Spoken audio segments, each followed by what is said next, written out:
Here's an American Family News update. I'm Bronson Woodruff. The Trump administration says it is suing Maine over the participation of men in women's sports. This is escalating a dispute over whether the state is abiding by a federal law that bars discrimination in education based on sex.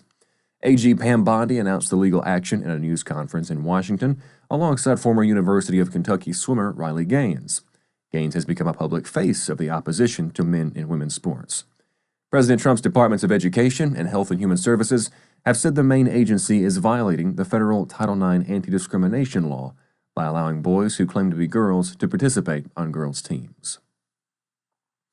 The Supreme Court of the United Kingdom ruled today that the UK equalities law defines a woman as someone born biologically female. This is a rejection of the Scottish government's argument that it includes men who claim to be women.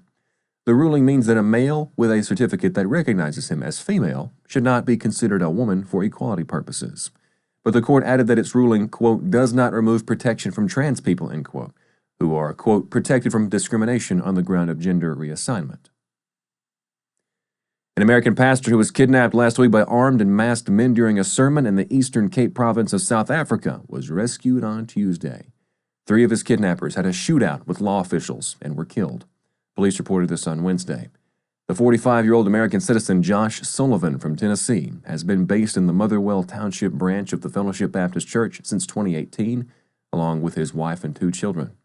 The missionary was abruptly kidnapped on Thursday evening when 4 men broke into the Fellowship Baptist Church in Motherwell. We're told they stole 2 cell phones from members of the congregation before pulling Sullivan from the pulpit and bundling him out of the building. His truck was found abandoned a few hours later. You can find more information on these stories that you just heard, as well as more news from a Christian perspective on our website, afn.net. That's afn.net. Thanks so much for watching. I'm Bronson Woodruff.